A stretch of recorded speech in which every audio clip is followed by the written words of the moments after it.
Assalamualaikum warahmatullahi wabarakatuh. Yang terhormat Kepala SD 2 Getas Rabi, Ibu Hartina Kusuma Dewi SPD. Yang saya hormati Bapak Ibu Guru beserta tenaga kependidikan. Pertama-tama, marilah kita panjatkan puji syukur kehadirat Allah Subhanahu wa Ta'ala. Atas berkat rahmatnya kita dapat berkumpul dalam acara diseminasi aksi nyata dalam keadaan sehat walafiat. Kedua kalinya sholawat serta salam kita haturkan kepada junjungan kita Nabi Agung Muhammad Sallallahu Alaihi Wasallam. Biqauli Allahumma sholli ala Sayyidina Muhammad wa ala ali Sayyidina Muhammad. Semoga kelak kita mendapatkan syafaatnya di hari kiamat. Amin. Bapak dan Ibu yang saya hormati, susunan acara diseminasi yang akan berlangsung pada pagi hari ini antara lain 1. Pembukaan, 2. Sambutan, 3. Diseminasi, 4. Penutup. Acara yang pertama pembukaan. Marilah kita buka acara pada hari ini dengan bacaan suratul Fatihah. Semoga acara pada hari ini berjalan dengan lancar. Amin. Alaniyah Al-Fatihah.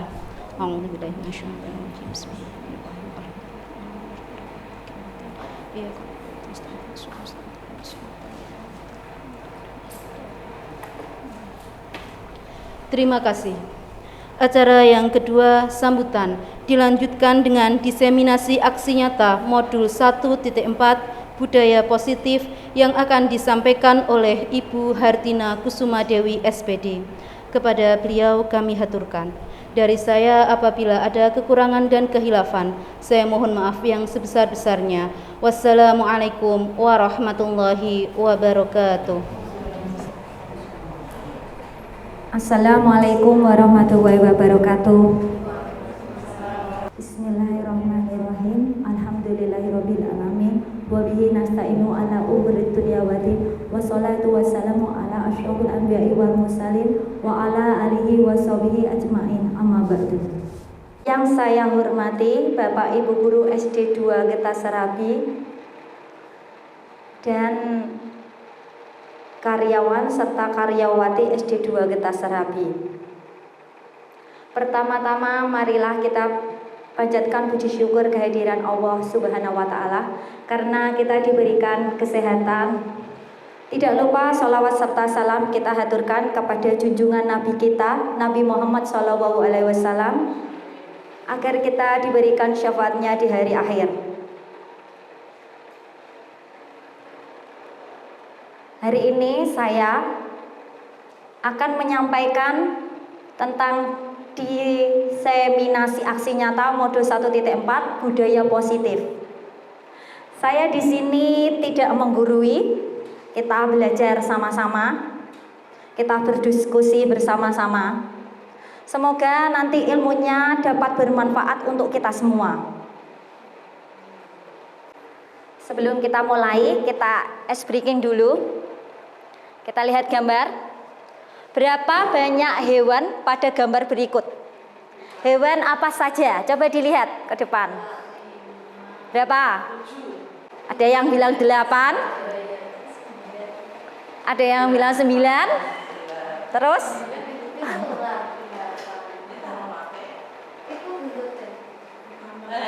Ya, ada yang bilang 8, ada yang bilang 9. Berbeda-beda, tinggal sudut mana kita memandang. Kita lihat ya jawabannya. Ada yang bilang 10. Ya, kita lihat ya. 11. Ya, ada yang bilang 11. Naik lagi, ada berapa lagi? 13. Kita lihat ya jawabannya ya, bersama-sama ya, dilihat. Nah, ada berapa ini? Dilihat, boleh.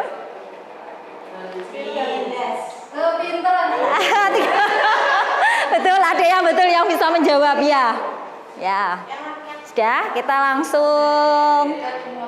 Ya, ada 13 ya. Ya. Kesepakatan bersama. Kita buat kesepakatan ya di sini ya. Yang pertama, HP di silent. Angkat tangan jika bertanya atau akan menjawab. 3, saling menghormati dan menghargai. 4, aktif dalam kegiatan. 5, kita saling belajar. Ada yang perlu ditambah kesepakatannya? Ada yang mau menambahi?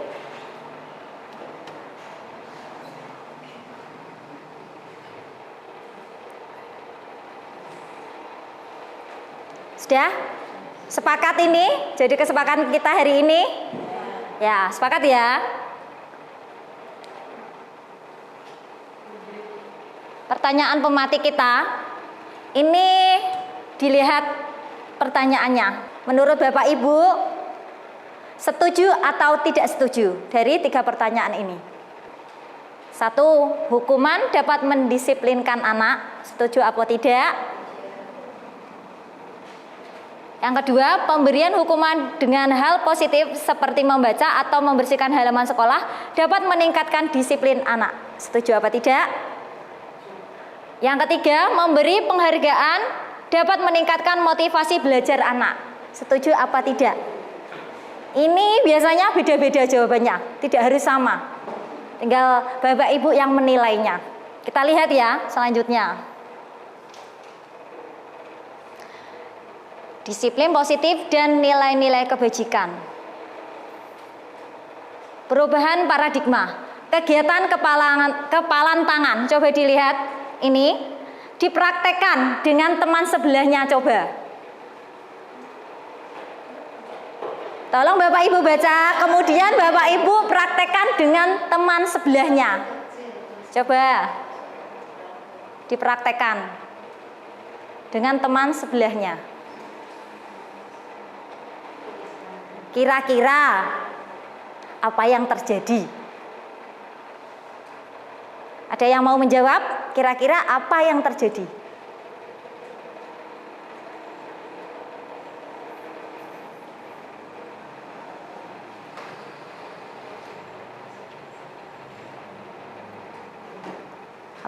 Apa yang terjadi?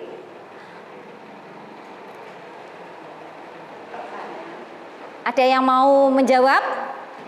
Boleh. Beda-beda loh, ada yang mau, ada juga yang tidak.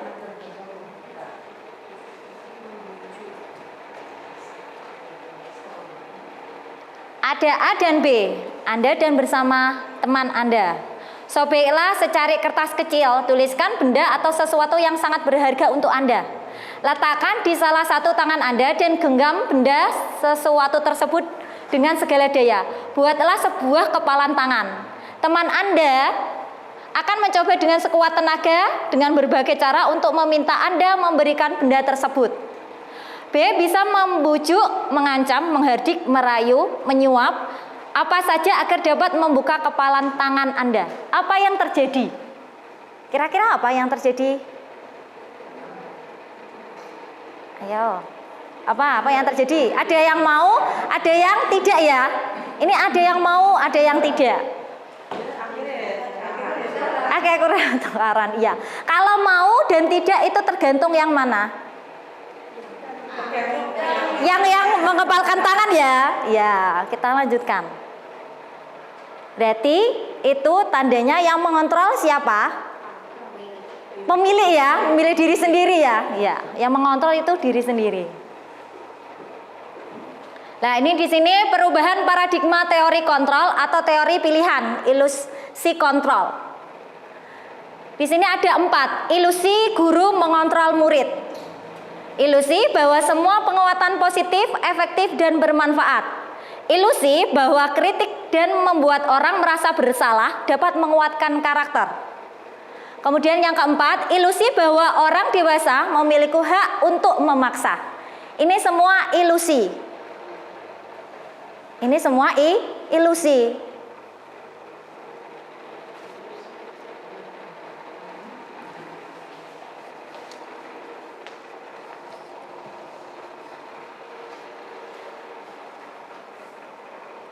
Ilusi ini tidak sepenuhnya benar. Kita lihat selanjutnya. Perubahan paradigma stimulus respon atau teori kontrol atau teori pilihan. Perubahan paradigma stimulus respon ke teori kontrol atau teori pilihan. Siapa sesungguhnya yang memiliki kontrol? Seperti tangan yang digenggam tadi. Siapa yang memiliki kontrol? Seperti itu. Ya. Stimulus respon. Di sini kita mencoba mengubah orang agar berpandangan sama dengan kita. Sedangkan teori kontrol, kita berusaha memahami pandangan orang lain tentang dunia.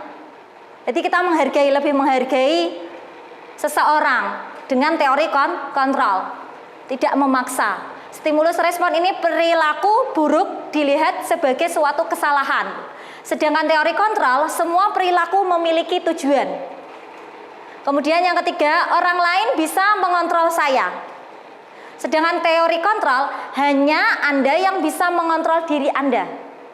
Berarti yang mengontrol itu diri sendiri, bukan orang lain. Kemudian saya bisa mengontrol orang lain. Anda tidak bisa mengontrol orang lain, itu untuk teori kontrolnya. Ini saya bisa mengontrol orang lain berarti memaksa. Sedangkan teori kontrol, Anda tidak bisa mengontrol orang lain. Soalnya setiap orang itu memiliki pendapat masing-masing. Kemudian pemaksaan ada pada saat bujukan gagal. Yang teori kontrol, kolaborasi dan konsensus menciptakan pilihan-pilihan baru. Jadi kalau teori kontrol itu adanya kolaborasi. Anak ditanya permasalahannya apa. Kemudian stimulus respon, model berpikir menang atau kalah. Sedangkan teori kontrol, model berpikir menang dan menang. Jadi tidak ada yang disalahkan atau kalah, sama-sama menang. Kemudian pertanyaan pematik, menurut Bapak Ibu guru hebat, apakah makna dari kata disiplin? Pernahkah menerapkan kedisiplinan di kelas? Ya, untuk diri sendiri ini kita lihat disiplin, makna disiplin. Berasal dari bahasa Latin yaitu disciplina yang artinya belajar. Makna asal dari kata itu berkonotasi dengan disiplin diri dari murid-murid Sokrates dan Plato. Disiplin diri membuat orang menggali potensinya menuju sebuah tujuan atau apa yang dia hargai. Ini ya, disiplin diri membuat orang menggali potensinya menuju sebuah tujuan apa yang dia hargai. Namun, budaya kita salah memaknai atau makna kata disiplin telah berubah menjadi sesuatu yang dilakukan seseorang pada orang lain untuk mendapatkan kepatuhan. Kecenderungan umum adalah menghubungkan kata disiplin dengan ketidaknyamanan, bukan dengan apa yang kita hargai atau menciptakan suatu tujuan mulia. Jadi, disiplin di sini seharusnya itu membuat orang menggali potensinya menuju sebuah tujuan apa yang dia hargai, bukan sesuatu yang dilakukan seseorang pada orang lain untuk mendapatkan kepatuhan. Lah, budaya kita seperti ini.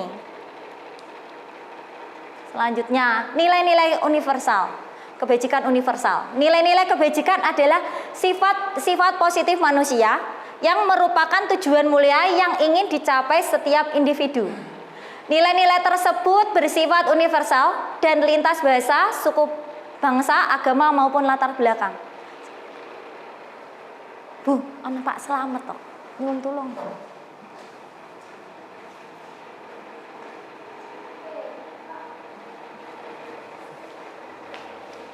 Maaf ya. Nilai-nilai kebajikan universal. Nilai-nilai kebajikan adalah sifat-sifat positif manusia yang merupakan tujuan mulia yang ingin dicapai setiap individu. Nilai-nilai tersebut bersifat universal, lintas bahasa, suku, bangsa, agama maupun latar belakang.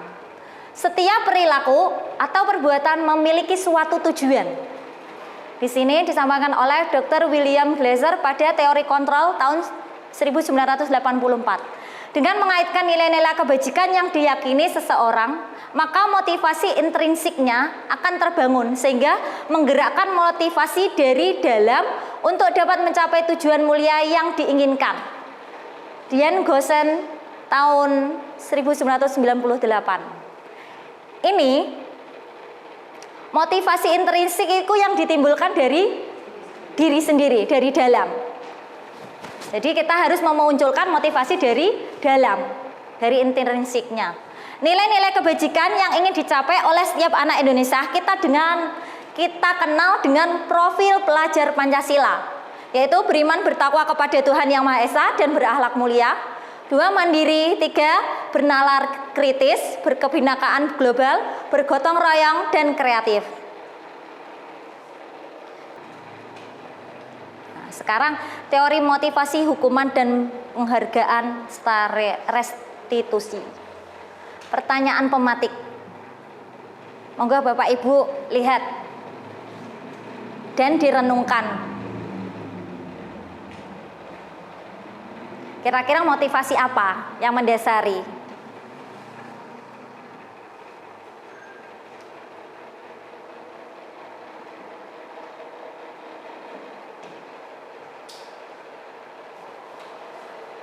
Nah, motivasi apa? Setiap orang punya motivasi masing-masing. Ya, kita lihat ya. Buat diri sendiri.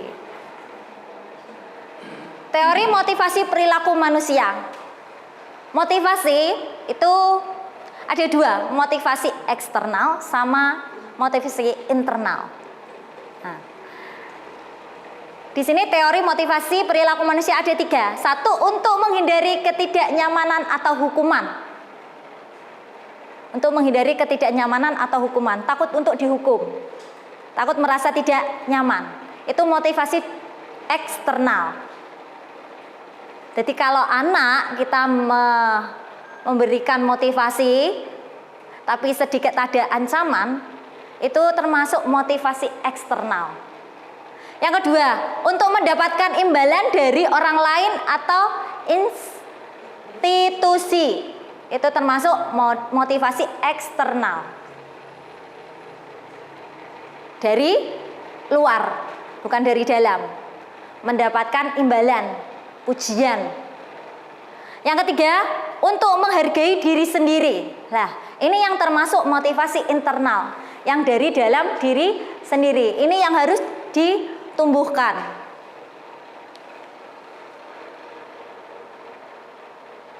Pertanyaan pematik.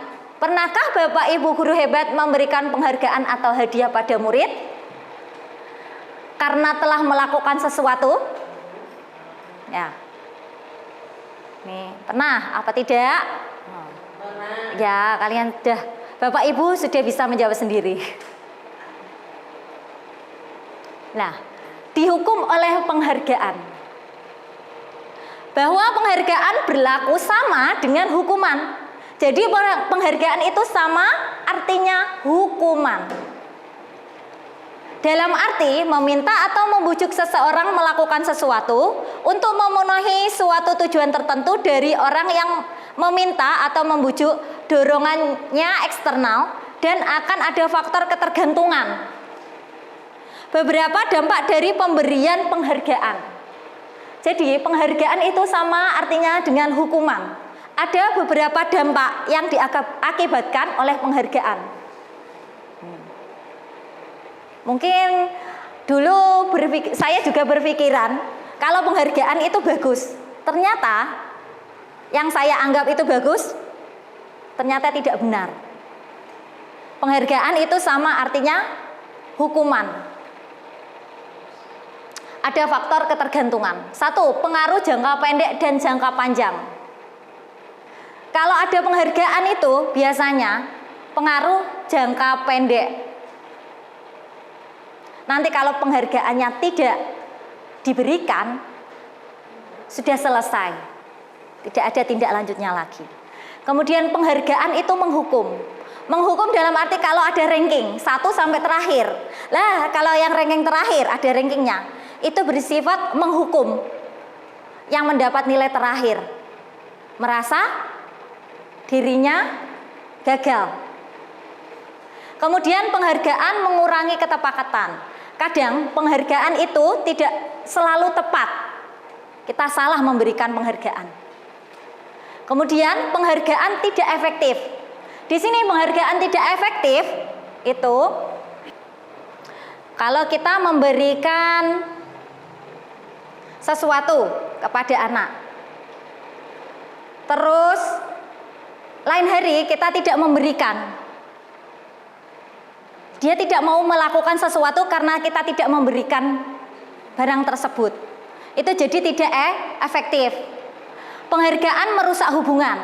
Ini yang dimaksud penghargaan merusak hubungan. Ini bisa menimbulkan rasa iri yang dimaksud. Contohnya, kalau temannya kita puji, ada teman lain yang tidak senang, iri. Lah itu bisa, penghargaan bisa merusak hubungan. Terus, penghargaan menurunkan kualitas. Ini penghargaan kalau diberikan, itu bisa mengurangi kualitas. Dalam arti anak, kalau dikasih penghargaan, itu kualitasnya tidak berkembang, serta kreativitasnya tidak berkembang. Selalu sama saja. Beda dibandingkan kalau tidak diberi penghargaan. Dia berkreasi tidak mengharapkan suatu imbalan atau penghargaan. Jadi dia bisa berkreasi. Sedangkan kalau anak yang diberi penghargaan, nanti kan ketergantungan. Membuat kreativitasnya dan kualitasnya menurun. Kemudian penghargaan mengurangi motivasi intrinsik. Motivasi yang dari dalam diri sendiri, menghargai diri sendiri. Ya. Pertanyaan pematik, apa yang Bapak Ibu guru hebat lakukan jika ada murid yang melanggar peraturan yang ada? Memberi hukuman, konsekuensi, atau restitusi? Nah, kita lihat.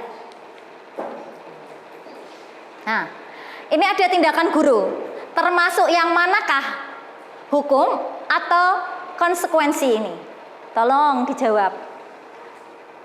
Mana yang hukum, mana yang konsekuensi? Tolong Bapak Ibu guru jawab. 1. Mencatat 100 kali di dalam buku kalimat. Saya tidak akan terlambat lagi karena terlambat ke sekolah. Apa ini? Ya, hukuman. Ya, lari mengelilingi lapangan basket 2 kali karena terlambat hadir di sekolah. Hukuman, ya. Murid diminta untuk push up 15 kali karena tidak menggunakan masker ke sekolah. Ya, hukuman. Mengganti kertas tugas teman yang telah dicoret-coret. Ya, konsekuensi. Membersihkan tumpahan air di meja tulis karena tersenggol pada saat belajar. Ya. Kemudian murid disuruh untuk mengenakan sepatu seharian di sekolah, disuruh untuk tidak mengenakan, ini yang dimaksud. Murid disuruh untuk tidak mengenakan sepatu seharian di sekolah karena tidak mengenakan sepatu hitam. Ya, ini termasuk hukuman. Sedangkan ini, lari mengelilingi lapangan basket 2 kali karena terlambat 10 menit untuk pelajaran PJOK. Ini termasuk konsekuensi. Karena soalnya ada pelajaran PJOK. Ada kesepakatan. Nah, ini jawabannya. Kalau hukuman itu tanpa ada kesepakatan, tanpa ada peraturan, tiba-tiba langsung menghukum. Anak tidak tahu hukuman apa yang diberikan. Kalau konsekuensi itu sudah ada kesepakatan bersama antara guru dan siswa.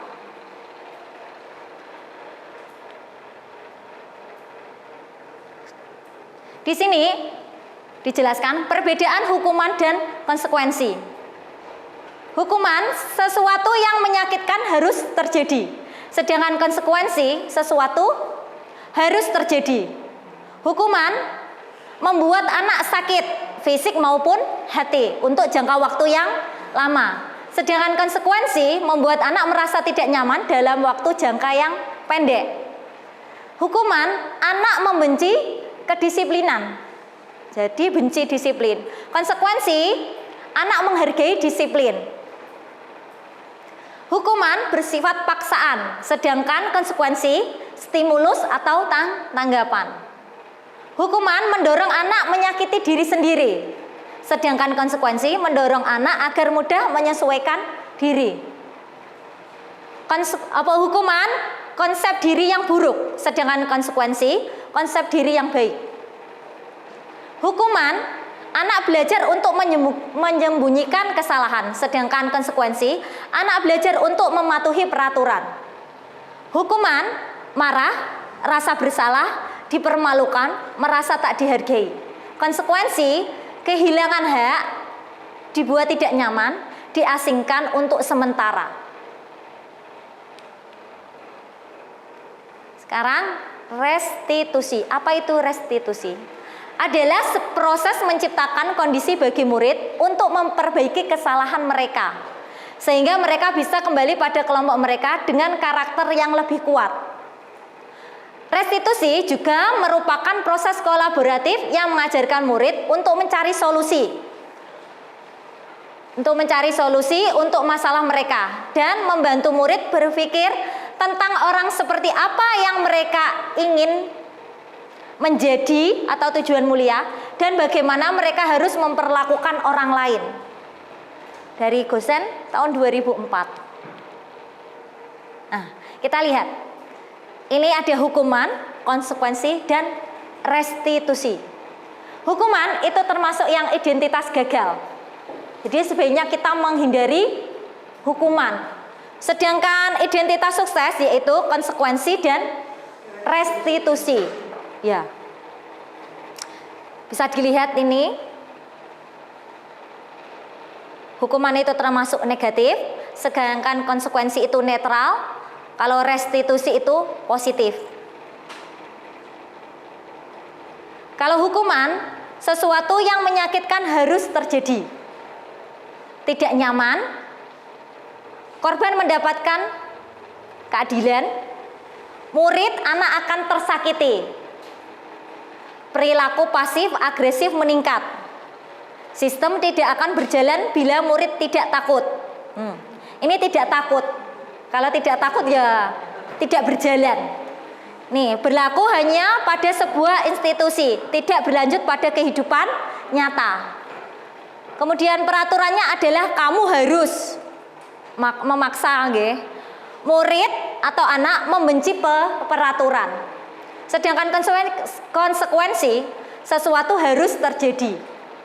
Tidak nyaman untuk murid jangka waktu pendek. Korban bisa diabaikan. Murid atau anak dibuat tidak nyaman. Penguatan hanya bertahan dalam jangka waktu pendek. Memerlukan monitoring dan supervisi terus-menerus dari guru. Membantu penerapan mengikuti peraturan. Jadi harus dimonitoring atau disupervisi oleh guru secara terus-menerus. Membantu penerapan mengikuti peraturan dalam masyarakat. Kemudian apa peraturannya? Mampukah kamu melakukannya? Dan terima kasih. Murid atau anak menghormati peraturan. Kemudian yang restitusi. Restitusi merupakan pilihan. Menguatkan untuk murid atau anak dalam jangka waktu panjang. Korban mendapatkan ganti. Murid mendapatkan penguatan. Masalah terpecahkan. Murid belajar bertanggung jawab untuk perilakunya. Fokus pada pemecahan masalah dalam jangka waktu panjang. Apa yang kamu yakini? Apa yang bisa kamu lakukan untuk memperbaiki masalah? Murid menghormati dirinya dan orang lain. Yang paling bagus di sini adalah restitusi. Ya, kita meyakini apa yang kamu yakini, apa yang bisa kamu lakukan untuk memperbaiki masalah ini. Kita terapkan kepada anak. 9 ciri-ciri restitusi. 1. Bukan untuk menebus kesalahan, namun untuk belajar dari kesalahan. 2. Memperbaiki hubungan. 3. Tawaran, bukan paksaan. 4. Restitusi menuntun untuk melihat ke dalam diri sendiri.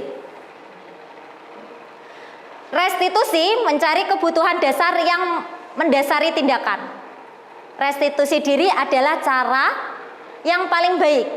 Restitusi fokus pada karakter, bukan tindakan. Restitusi fokus pada solusi. Restitusi mengembalikan murid yang berbuat salah pada kelompoknya. Kemudian keyakinan kelas. Tadi restitusi itu kan ada sesuatu yang harus diyakini. Nah, kita di sini akan membuat keyakinan kelas. Saya akan menjelaskan kita akan belajar tentang keyakinan kelas. Nah, pertanyaan pematik.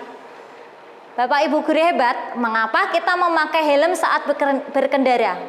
Apakah takut ditilang polisi atau untuk keselamatan kita? Kira-kira mana? Bisa dua-duanya ya? Bisa, yuk kita lihat sama-sama.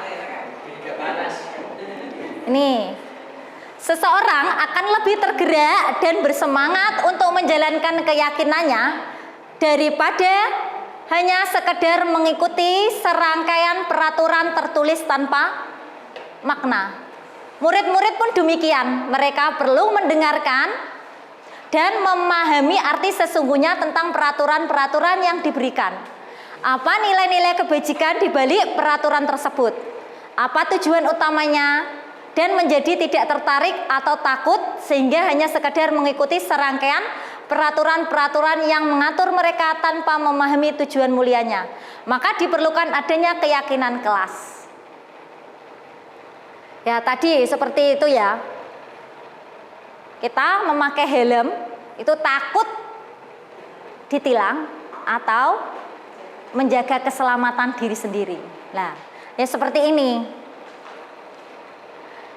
Takut ditilang polisi itu sama hanya takut merasa tidak nyaman atau kena hukuman. Sedangkan kalau menghargai diri sendiri itu memunculkan motivasi dari dalam untuk keselamatan tadi.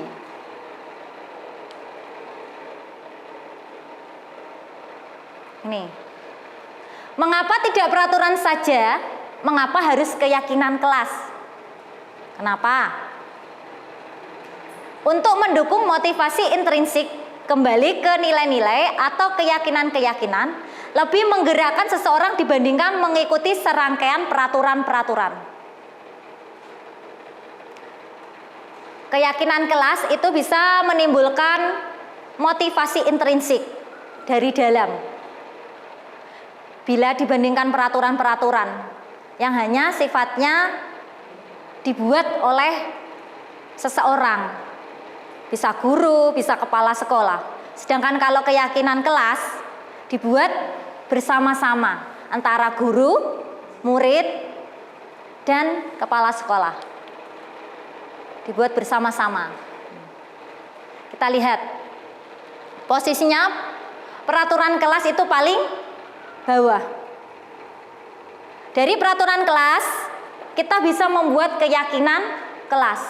Kemudian kita terapkan bisa menjadi lingkungan yang positif dan akhirnya memunculkan budaya positif. Keyakinan kelas. Keyakinan kelas bersifat lebih abstrak daripada peraturan yang lebih rinci dan konkret. Keyakinan kelas berupa pernyataan-pernyataan universal. Pernyataan keyakinan kelas senantiasa dibuat dalam bentuk positif. Keyakinan kelas hendaknya tidak terlalu banyak sehingga mudah diingat dan dipahami oleh semua warga kelas. Keyakinan kelas sebenarnya sesuatu yang dapat diterapkan di lingkungan tersebut. Semua warga kelas hendaknya ikut berkontribusi dalam pembuatan keyakinan kelas lewat kegiatan curah pendapat. Bersedia meninjau kembali keyakinan kelas dari waktu ke waktu. Di sini ada peraturan. Keyakinan kelas apa ini? yang ada di dalam sini, atau keyakinan, nilai-nilai kebajikannya. Kira-kira apa? Selalu kembalikan buku ke tempatnya. Ya, dilarang mengganggu orang lain. Hadir di sekolah 15 menit sebelum pembelajaran dimulai. Kita lihat jawabannya saja ya. Nah, ini keyakinan kelasnya atau nilai-nilai kebajikannya. Ini selalu kembalikan buku ke tempatnya. Ini termasuk tanggung jawab. Dilarang mengganggu orang lain itu menghormati orang lain. Hadir di sekolah 15 menit sebelum pelajaran dimulai, menghormati orang lain atau berkomitmen. Dilarang melakukan kekerasan, itu termasuk keselamatan dan menghormati orang lain. Dilarang menggunakan narkoba, itu termasuk keyakinan kelasnya kesehatan. Bergantian atau menunggu giliran, itu menghormati orang lain, bersabar. Gunakan masker, itu untuk kesehatan dan keselamatan. Jangan berlari di dalam atau koridor, itu untuk keselamatan dan keamanan. Kemudian langkah-langkah membuat keyakinan kelas. Di sini ada langkah-langkahnya. Mempersilahkan warga sekolah atau murid-murid di sekolah untuk bercurah pendapat pada peraturan yang perlu disepakati di kelas atau sekolah. Mencatat semua masukan-masukan dari siswa, terus dipajang atau ditulis di kertas besar atau dipajang di kertas besar. Kemudian susunlah keyakinan kelas sesuai prosedur pembentukan keyakinan kelas. Kemudian gantilah kalimat-kalimat dari bentuk negatif menjadi positif. Hasil curah pendapat yang sudah dicatat mungkin masih banyak berupa peraturan-peraturan. Selanjutnya, ajak warga sekolah atau murid-murid untuk menemukan nilai kebajikan atau keyakinan yang dituju dari peraturan tersebut. Kemudian meninjau ulang. Setelah keyakinan kelas selesai dibuat, maka semua warga kelas menyetujuinya dengan menandatangani keyakinan kelas tersebut. Kemudian keyakinan kelas yang sudah jadi bisa ditempel di dinding kelas. Kebutuhan dasar manusia dan dunia berkualitas. Ini, tahukah Bapak Ibu guru hebat bahwa murid melanggar peraturan atau keyakinan kelas yang ada karena ada kebutuhan dasar manusia yang tidak terpenuhi? Apa saja dasar kebutuhan manusia? Ini tadi ya, ada seseorang murid yang melanggar keyakinan kelas atau melanggar peraturan. Itu ada yang mendasari kebutuhan dasar manusia. Yang mendasari itu apa saja? Kita lihat. Kebutuhan dasar manusia, seluruh tindakan manusia memiliki tujuan tertentu. Semua yang kita lakukan adalah usaha terbaik kita untuk mendapatkan apa yang kita inginkan. Ketika kita mendapatkan apa yang kita inginkan, sebetulnya saat itu kita sedang memenuhi satu kebutuhan dasar kita. Ini ya kebutuhan dasar kita. 1, bertahan hidup. 2, kasih sayang dan rasa diterima. Penguasaan, kebebasan, kesenangan. Jadi anak kalau melanggar keyakinan atau peraturan kelas, itu ada dasar yang mendasari. Ada kebutuhan dasar yang ingin dipenuhi anak tersebut. Entah itu bertahan hidup, penguasaan, kebebasan, kesenangan, dan kasih sayang, rasa diterima. Kalau ada anak yang mengganggu temannya, membuat temannya menangis karena perasaannya senang, berarti itu kebutuhan dasarnya apa? Kesenangan. Dia mau mengganggu orang lain, kebutuhan dasarnya karena kesenangan. Ada juga yang ingin bebas, ada yang bertahan hidup. Nah, kita ice breaking dulu ya. Ya, monggo berdiri.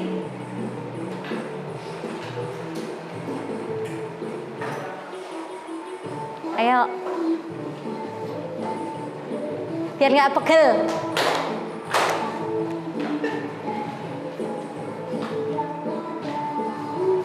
Ayo.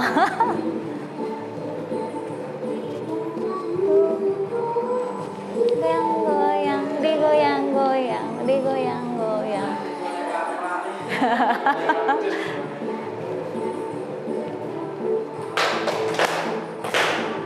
Diputar-putar.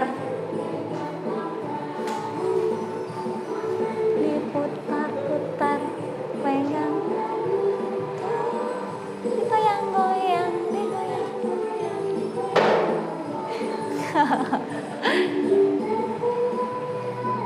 Putar-putar.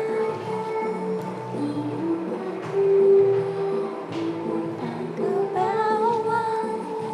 Putar-putar.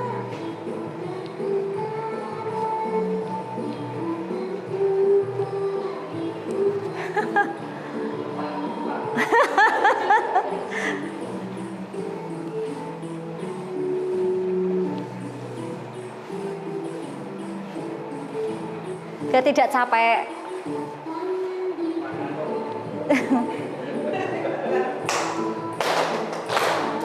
Diputar. Senam, Mbak.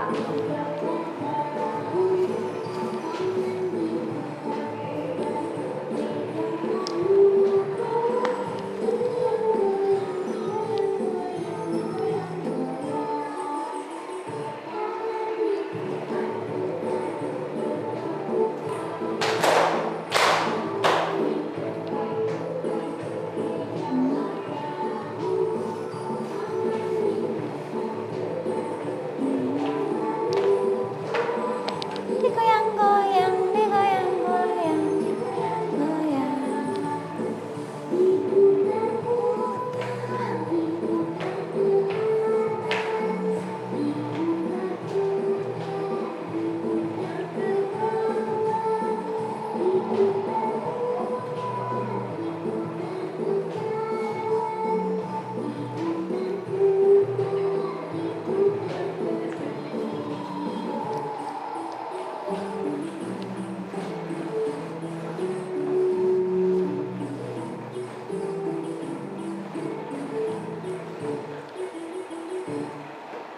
Nah.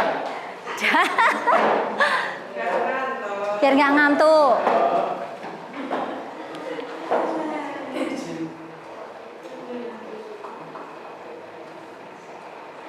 Kemudian materi selanjutnya yaitu 5 posisi kontrol. Pertanyaan pematik, apa yang Bapak Ibu guru hebat lakukan jika melihat murid selalu melanggar aturan atau keyakinan kelas yang ada? Membiarkan saja, menasehati, atau menghukum?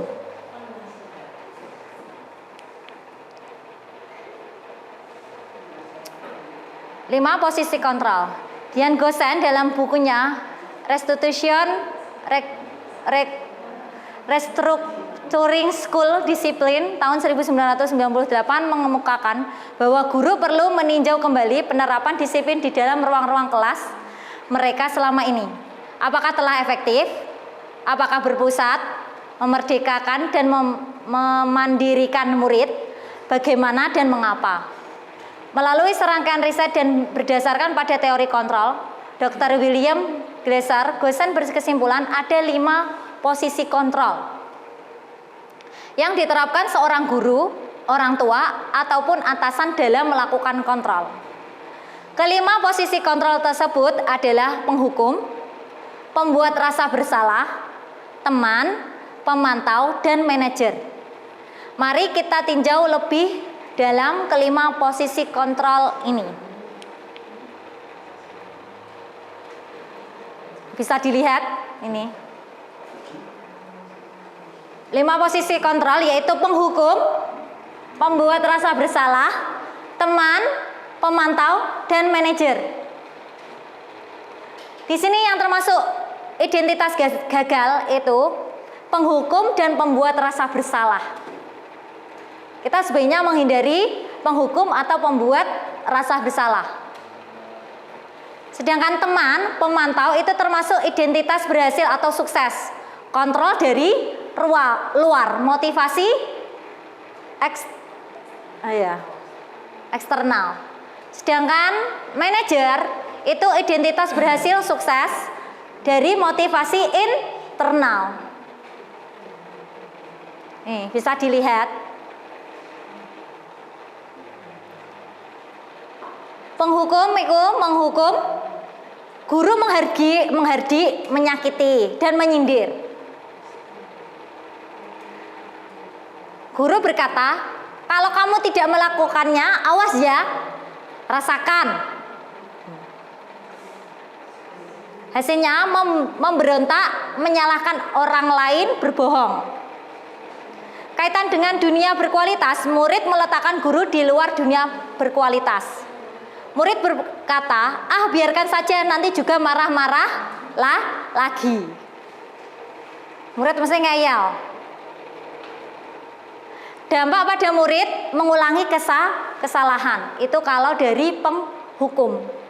Kalau kita kontrolnya sebagai penghukum. Ada kontrol lagi sebagai pembuat rasa bersalah. Guru berkata, seharusnya, terus ibu kecewa. Kamu sudah tahu, ibu lelah sekali mengatakannya. Ibu stres. Ini pembuat rasa bersalah. Menyembunyikan, menyangkal, berbohong hasilnya. Kaitannya dengan dunia berkualitas, murid meletakkan guru di dalam dunia berkualitas. Murid berkata, maafkan saya. Sedangkan dampak pada murid merasa rendah diri. Karena guru menyalahkan murid, membuat murid merasa bersalah. Sedangkan identitas berhasil ini bisa dari teman. Identitas berhasil itu kita posisi kontrolnya sebagai teman juga bisa, yaitu dengan membuat alasan-alasan untuk murid. Terus guru berkata, ayolah lakukan demi ibu. Masa kamu tidak mau? Ingat tidak, ibu pernah bantu. Kita memposisikan sebagai teman kepada murid atau siswa. Hasilnya ketergantungan. Kaitan dengan dalam dunia berkualitas, murid meletakkan guru sebagai orang yang sangat penting di dunia berkualitas. Murid berkata, saya pikir bapak atau ibu teman saya. Ternyata begitu. Dampak pada murid lemah, tidak mandiri, ketergantungan. Sedangkan guru posisi kontrol sebagai pemantau, guru berbuat menghitung dan mengukur terhadap perilaku siswa. Guru berkata, apa peraturannya? Hasilnya menyesuaikan diri bila diawasi.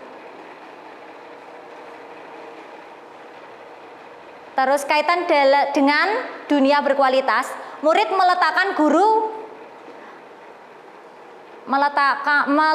guru peraturan dan hukum di dunia berkualitas. Murid berkata, berapa banyak bintang yang saya harus peroleh? Berapa banyak halaman yang harus saya tulis?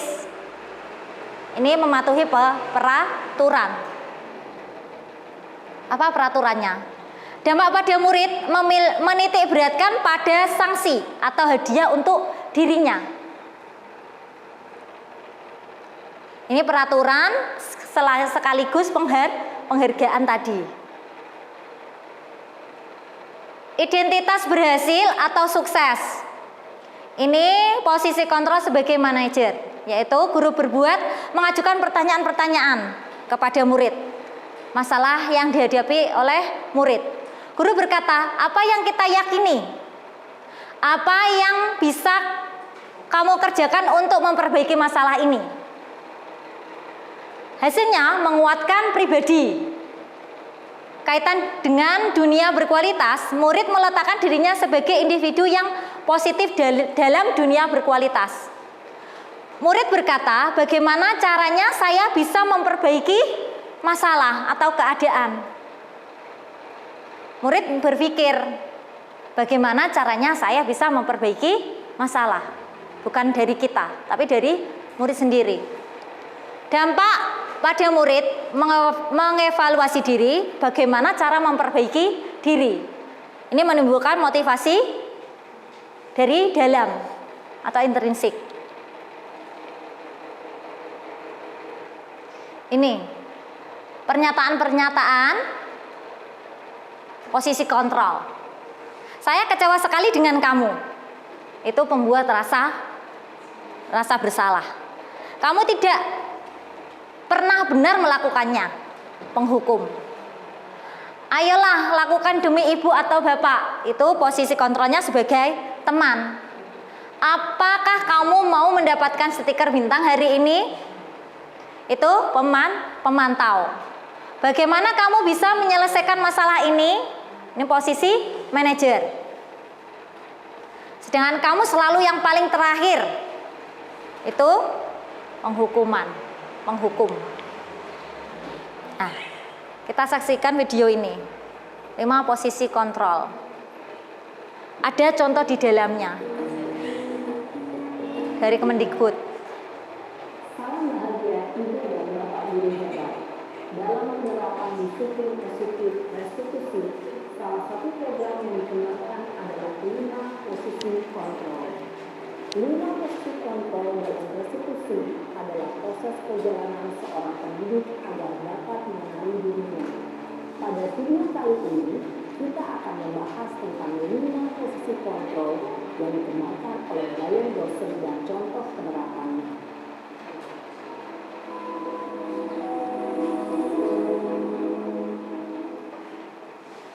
Lima posisi kontrol itu adalah 1.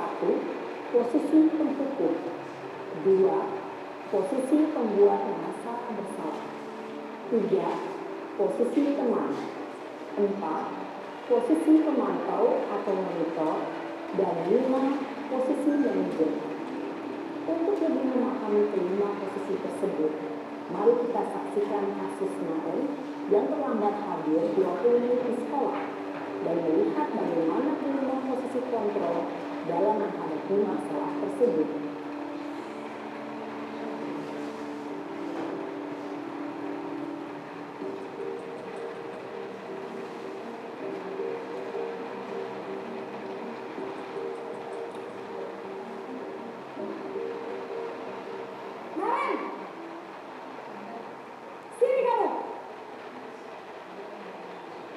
Kenapa dulu? Selalu terlambat. Kamu deh, pasti terlambat. Maaf Bu, saya Apa coba? Alasan kamu apa lagi? Ngapain sih kamu tidak terlambat? Malas sekali ya kamu jadi anak. Dasar pemalas. Gak kapok-kapok sih kamu. Sudah berapa kali terlambat? Sana, kamu keliling lapangan basket 2 kali. kenapa saya harus ke lapangan basket Bu? Kenapa? Kamu melawan ibu. Berani-beraninya jawab. Sudah terlambat, masih berani jawab pula. Sekarang, keliling lapangan basket 5 kali sekalian. Biar kapok. Cepat. Pergi sana ke lapangan basket. Posisi penghukum biasanya berbicara dengan nada tinggi, menghardik, menunjuk-nunjuk, menyakiti, dan menyindir. Hukuman bisa berupa fisik maupun psikis. Ibu dan bapak guru hebat, dampak yang terjadi pada murid ketika guru berada pada posisi penghukum. Dampaknya Murid cenderung akan memberontak, bahkan menyimpan dendam. tidak menyukai guru.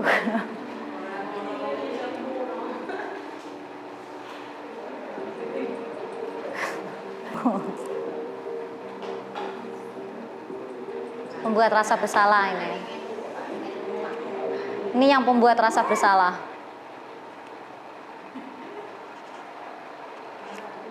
Selamat pagi Bu. Naren, kamu kenapa terlambat lagi, nak?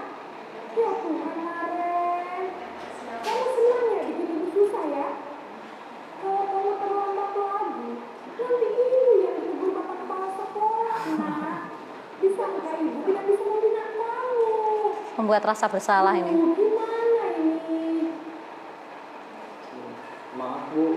Duh Gusti Naren. Kamu suka ya kalau ibu tegur bapak kepala sekolah? Terus, sekarang ibu harus tulis apa nih di buku absen? Ini kamu sudah sering terlambat loh. Ibu harus apa coba? Maaf Bu, maaf sekali. Ya sudah, lain kali jangan bikin susah lagi ya nak ya. Ibu tidak akan kuat lagi kalau kamu begini terus. Bisa jantungan kalau ibu ditegur bapak kepala sekolah. Harus cepat. Sajantungan. Maaf ya Bu, maaf sekali. Posisi pembuat rasa bersalah berbicara dengan nada tenang, cenderung lembut. Namun kata-kata yang diutarakan membuat murid merasa menjadi orang yang gagal, memandang buruk dirinya sendiri, merasa tidak berharga, dan tidak sanggup membahagiakan orang lain. Ketika guru mengambil posisi pembuat rasa bersalah, murid akan menganggap dirinya yang bersalah dan ia akan menyimpan emosi negatif tersebut di dalam dirinya.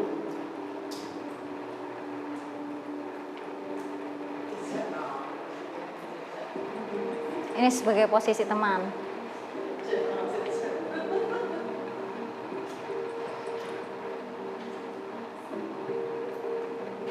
Naren!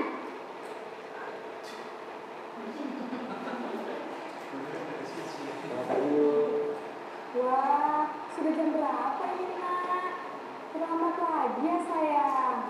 Iya Bu, habis ibu saya lupa bangunkan saya Bu. Kamu malah menyalahkan ibu kamu. Kamu bukannya anak yang paling kencang. Kok terlambat sih? Iya Bu, saya memang terlambat bangun tadi. Jadi biarpun saya hari kencang, tetap gak kejar Bu. Ya sudah sana, nanti lain kali larinya lebih kencang lagi ya. Biar gak terlambat lagi. Bikin seneng ibu, demi ibu. Bisa kan? Bisa lah Bu. Ya sudah sana masuk kelas. Ibu beresin urusan absen kamu. Kamu ini ada-ada saja. Dalam posisi teman, guru berbicara dengan nada suara ramah, akrab, cenderung bersenda gurau untuk menjaga suasana tetap santai. Murid akan merasa senang, aman, dan akrab dengan guru. Identitas yang tercipta adalah identitas sukses atau berhasil. Namun, perlu diingat, karena ini masih dorongan eksternal, maka ada faktor ketergantungan dari murid kepada orang tertentu. Di sini, guru absennya, sehingga di lain waktu, murid bisa berperilaku baik, namun hanya kepada orang-orang tertentu saja.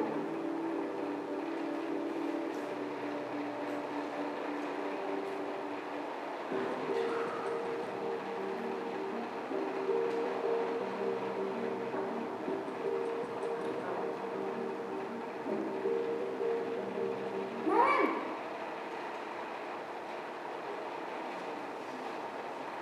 Selamat pagi Bu. Naren, apa peraturan sekolah kita tentang jam berapa kita harus masuk sekolah, nak?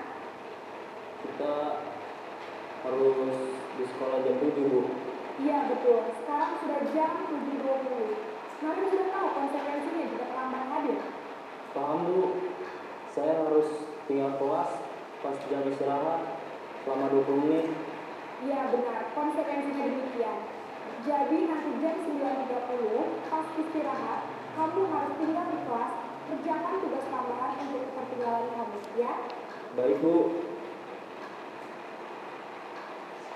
Posisi pemantau mengandalkan perhitungan atau data untuk mengontrol murid.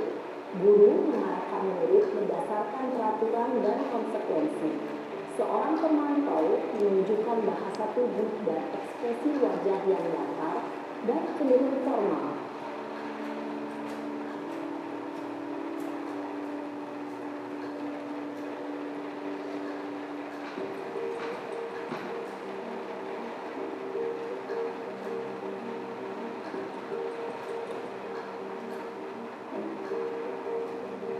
Naren!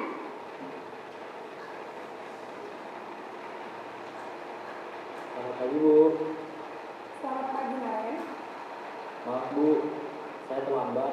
Iya, sekolah masuknya jam 7, sekarang sudah jam 7.20. Jadi sekarang bagaimana nih, Naren? Maaf Bu, saya lupa alarm saya semalam. Baiklah, menurut kamu, keyakinan sekolah yang mana yang perlu kamu tingkatkan? Menghargai diri sendiri dan orang lain mungkin ya Bu. Setuju. Jadi, apakah Naren meyakini prinsip saling menghormati tersebut? Iya Bu, saya meyakininya. Apakah Naren bersedia memperbaiki masalah keterlambatan ini? Bersedia Bu. Bagaimana kamu akan memperbaiki masalah keterlambatan ini? Saya akan coba untuk tidak lupa menyetel alarm saya Bu. Baik, kalau Naren lupa menyetel alarm di rumah, ada orang yang kira-kira bisa bantu mengingatkan tidak? Ada Bu, kakak saya, Kak Emma. Ada lagi selain Kak Emma? Selain Kak Emma, ada ibu saya. Baik, jadi yang mengingatkan Naren adalah Kak Emma dan ibu kamu ya? Kira-kira akan mulai start alarm kapan Naren? Setelah pulang sekolah, akan segera saya lakukan. Baik, jadi Naren akan setel alarm untuk bangun besok pagi dan akan diingatkan oleh kakak dan ibu dan Naren ya? Ada lagi yang mungkin perlu dilakukan Naren? Agar tidak terlambat bangun lagi. Tidak ada Bu. Baik Naren, terima kasih untuk kerjasama kamu. Sekarang kamu perlu kembali ke kelas untuk belajar. Baik Bu, terima kasih. Posisi manajer adalah posisi kontrol yang disarankan untuk membimbing murid memiliki sikap disiplin yang positif, yaitu murid yang mandiri, bertanggung jawab, dan dapat memecahkan masalah. Tujuan dari posisi ini adalah agar murid dapat berefleksi atas tindakannya. Guru akan dengan tulus memberikan pertanyaan-pertanyaan bermakna, sehingga membuat murid dapat belajar dari kesalahannya dan mencari sebuah solusi untuk menyelesaikannya. Ibu dan bapak guru hebat, setelah mengamati adegan kelima posisi kontrol tadi, kira-kira posisi mana yang paling ideal? Posisi mana yang dapat menunjang motivasi intrinsik murid? Ya, tentu posisi manajer. Posisi ini memang posisi ideal yang ingin dituju setiap pendidik. Pada posisi inilah, guru dapat menerapkan disiplin positif yang berpihak pada murid, yang memerdekakan murid. Perjalanan seorang pendidik tentunya tidak mudah untuk sampai pada posisi seorang manajer. Namun, tujuan kita pasti, yaitu menciptakan murid-murid yang mandiri, merdeka, dan bertanggung jawab. Semoga penggambaran 5 posisi kontrol yang telah diperlihatkan ini dapat menjadi ajar refleksi bagi kita semua, agar dapat terus mengasah dan menerapkan disiplin positif yang memerdekakan murid. Mari terus berlatih dan bersemangat. Selamat menerapkan. Salam dan bahagia, Ibu dan Bapak Guru hebat.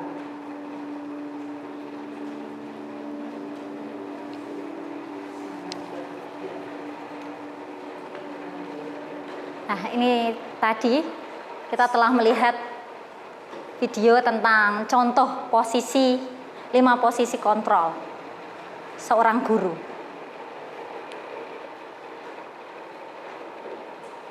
Sekarang kita membahas tentang segitiga restitusi. Apa itu segitiga restitusi? Jika menghukum dan konsekuensi memberi dampak negatif, lalu apakah yang harus dilakukan guru untuk menangani murid yang berbuat kesalahan? Dengan apa tadi? Restitusi. Ya.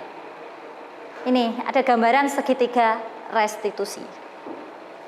Yang pertama yaitu menstabilkan identitas. Nih, menstabilkan identitas. Yang kedua, validasi kebutuhan. Dalam menstabilkan identitas, itu guru meyakinkan anak bahwa kamu bukan satu-satunya yang pernah melakukan ini. Setiap orang pasti pernah melakukan kesalahan. Manusia itu berbuat salah itu manusiawi. Kemudian validasi kebutuhan. Itu guru bertanya, kamu tentu punya alasan mengapa melakukan hal itu.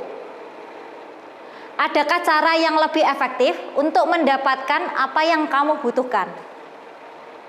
Itu tadi validasi kebutuhan. Kebutuhan dasarnya apa yang ditanyakan. Kemudian yang ketiga, menanyakan keyakinan. Keyakinan kelas.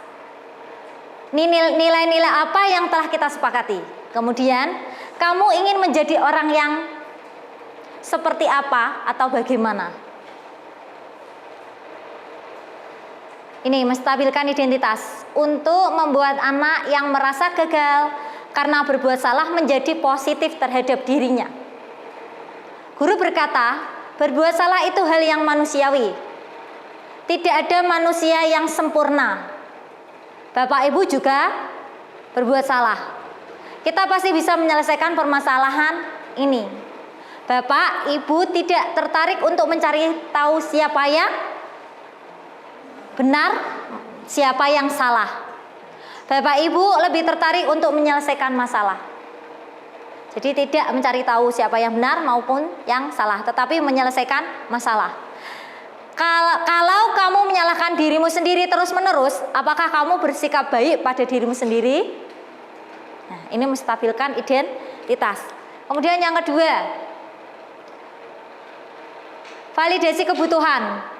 Membantu murid mengenali basic need atau kebutuhan dasar yang ingin dipenuhi. Kita melakukan kesalahan itu. Pada dasarnya, setiap tindakan manusia tujuannya adalah memenuhi kebutuhan dasar. Apakah itu penguasaan, kebebasan, kasih sayang, rasa diterima, kesenangan, atau bertahan hidup? Guru berkata, kamu bisa saja kan melakukan hal yang lebih buruk, tapi kamu tidak melakukannya. Kamu pasti punya alasan mengapa melakukannya. Apa yang penting buat kamu? Kamu boleh tetap berusaha menjaga sikap itu, tapi tambahkan sikap yang lain yang baru.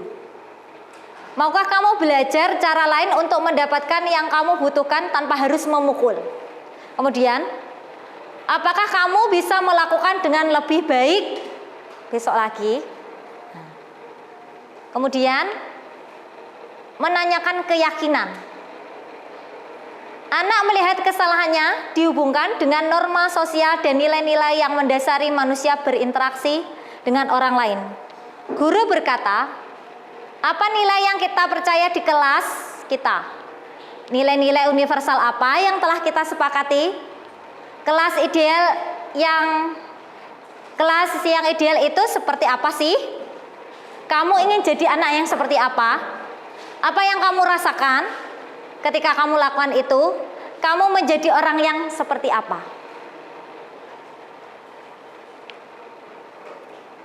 Ini intervensi 30 detik. Intervensi ini bisa membantu murid kembali ke tujuan semula dengan cukup singkat dan dengan cara non konfrontatif. Pertanyaan-pertanyaan yang diajukan biasanya dikemukakan oleh seorang pemantau dan manajer. Ini pertanyaannya seperti ini. Apakah kamu ingin berbuat lebih baik? Apakah saat ini kamu sedang menjadi orang yang sedang kamu inginkan?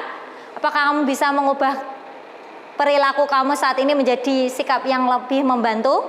Apakah wajar membuat kesalahan? Bisakah kita memperbaikinya? Apa yang kamu lakukan saat itu sesuai? Kapan kamu siap untuk mulai? Peraturannya apa? Sepertinya kamu punya masalah, saya bisa bantu apa? Saat ini kamu seharusnya berbuat apa? Apa yang bisa saya bantu agar kamu bisa melakukannya? Apakah saya bisa bantu kamu agar dapat segera mulai? Apakah tugas kamu saat ini? Bagaimana kamu ingin diperlakukan pada kegiatan ini? Bisakah kamu melakukannya? Apakah yang kamu inginkan? Peraturan apa? Seperti ini. Kemudian ini contoh segitiga restitusi.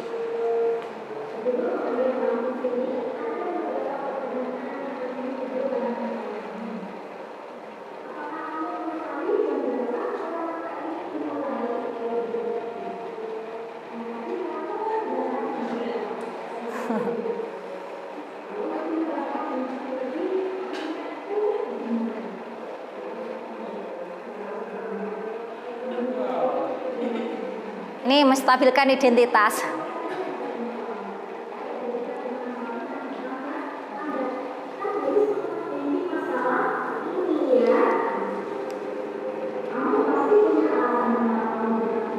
Validasi tindakan yang salah.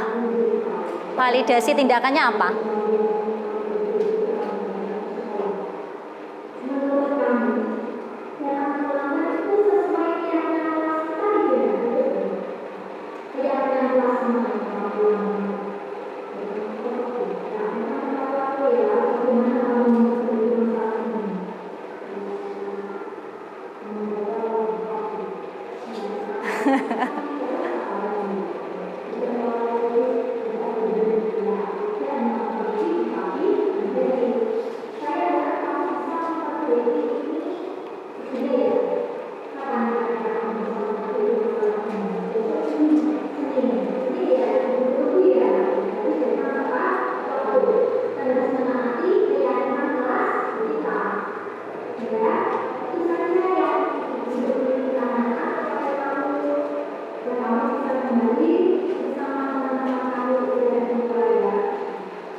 Nah, itu salah satu contoh segitiga restitusi, yaitu menstabilkan identitas. Yang kedua, validasi tindakan yang salah. Yang ketiga, menanyakan keyakinan yang telah dibuat.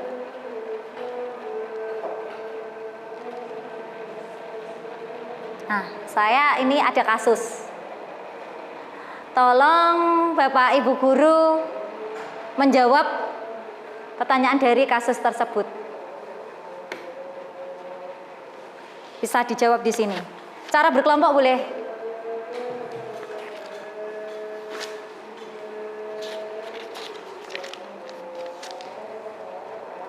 Tolong berdiskusi untuk memecahkan kasus tersebut.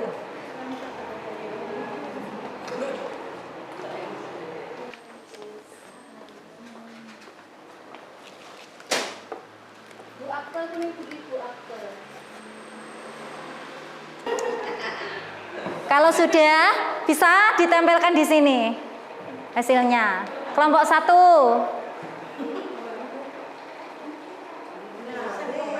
Mana? Oh, ini ya. Ya.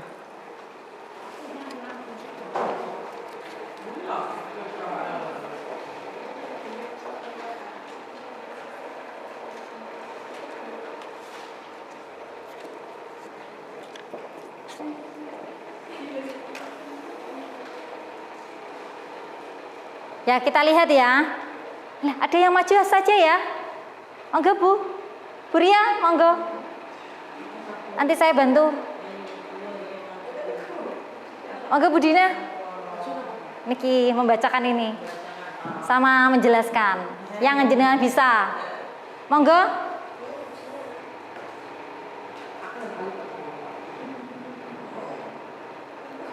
Ini bisa hasilnya, bisa dibacakan. Ya apa-apa, nanti dibantu teman-teman. Monggo. Dari depan. Ya. Dari depan. Ya, Ibu Dani sedang menjelaskan. Ibu Dani sedang menjelaskan pelajaran bahasa Inggris di papan tulis. Namun, beliau memperhatikan bahwa Fajar malah tidur-tiduran dan tampak acuh tak acuh pada pelajarannya. Fajar, coba jawab pertanyaan nomor 3. Maju ke depan dan kerjakan di papan tulis. Fajar pun tampak malas-malasan maju ke depan, dan sesampai di depan papan tulis pun Fajar hanya diam terpaku sambil memegang buku bahasa Inggrisnya dan memainkan spidol di tangannya. Ayo Fajar, makanya jangan tidur-tiduran, lain kali perhatikan. Sudah senang, duduk kembali. Kira-kira siapa yang bisa? Fajar pun kembali duduk di bangkunya. Hal seperti ini sudah sering terjadi pada Fajar, seperti tidak memperhatikan, acuh tak acuh, dan nilai-nilainya pun tidak terlalu baik untuk pelajaran bahasa Inggris. Pada saat ditegur oleh Ibu Dani, Fajar hanya menjawab, tidak tahu Bu. Ibu Dani pun menjawab lirih, gimana kamu Fajar? Kamu tidak kasihan sama Ibu ya? Ibu sudah capek-capek mengajarkan kamu. Tidak kasihan sama Ibu. dan Fajar pun diam membisu. Pertanyaannya, 1. Posisi kontrol apa yang diambil oleh Ibu Dani dalam pendekatannya kepada Fajar? Posisi kontrolnya membuat merasa bersalah atau membuat merasa bersalah. 2. Membaca sikap Fajar, kira-kira kebutuhan apa yang diperlukan oleh Fajar?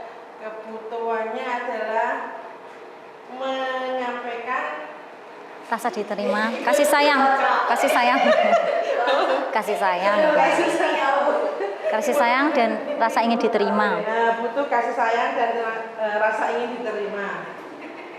3. Bila mana Ibu Dani mengambil posisi pemantau, apa yang akan dilakukan atau dikatakan olehnya? Pertanyaan seperti apa yang akan diajukan? Jelaskan. Nah, ya ada yang bisa. Ini sebagai pemantau tadi yang diambil dari data atau menghitung.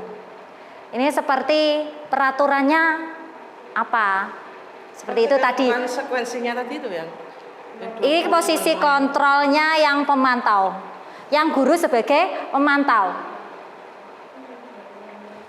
Kita lihat, apakah tidur-tiduran itu sesuai peraturan kelas kita? Itu pemantau itu sebagai pemantau. Tapi kalau sebagai manajer, pertanyaannya bisa, apakah tidur-tiduran itu sesuai keyakinan kelas kita? Itu sebagai manajer. Kalau sebagai pemantau itu tadi ya, apakah tidur-tiduran kelas itu sesuai peraturan kita? Seperti itu, peraturan. Sedangkan kalau yang manajer tadi keyakinan kelas kita. Kira-kira keyakinan kelas kita yang dilanggar apa? Seperti itu. Yang keempat, apabila Anda adalah kepala sekolah di sekolah Fajar dan mengetahui hal ini, bagaimana tindak lanjut Anda? Gimana tindak lanjut Ya, memanggil Fajar, terus menanyakan apa masalah yang dihadapi, kesulitannya apa, terus memanggil guru bahasa Inggrisnya juga. Kira-kira apa yang dihadapi atau kesalahannya atau pelajarannya yang kurang menarik atau menyenangkan. Bisa dilihat dari berbagai pihak, dari sudut pandang mana saja. Bisa juga dipanggil orang tuanya datang ke sekolah. Apa yang dihadapi di rumah itu? Mungkin ada masalah di rumah, jadi di sekolah merasa malas atau tidur-tiduran. Nah, seperti itu. Terima kasih Bu Dina, tepuk tangan buat Bu Dina.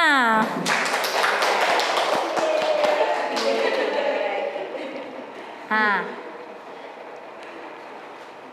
terima kasih. Selanjutnya ada yang mau bertanya? Boleh, ada yang mau bertanya? Kalau sekiranya ada yang kurang jelas atau masih ragu, boleh ditanyakan. Ada yang mau bertanya? Boleh, silakan.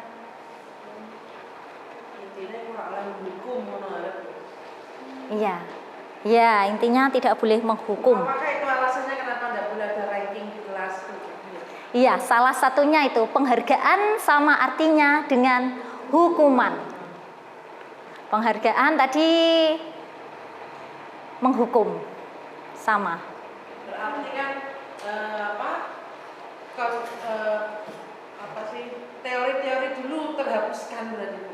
Dulu kan kalau yang namanya prestasi kan harus dihargai kan seperti itu. Iya. Sekarang kan enggak. Prestasi dikasih penghargaan berarti menghukum kan. Ya. Kan beda jauh dengan yang dulu. Mungkin saat itu bisa, saat zaman itu bisa dipakai. Tapi sekarang kan harus menyesuaikan sesuai zamannya. Sekarang zaman seperti ini, kita dituntut untuk menghindari penghargaan. Kita harus memunculkan motivasi intrinsik dari dalam diri. Jangan dari luar. Kalau penghargaan itu kan dari luar, kalau bisa dari dalam. Pada zaman waktu itu mungkin itu cocok penghargaan diberikan. Tapi untuk saat ini kalau bisa penghargaan itu dihindari. Kita harus memunculkan motivasi intrinsik atau dari dalam. Nah, seperti itu. Ada yang perlu ditanyakan?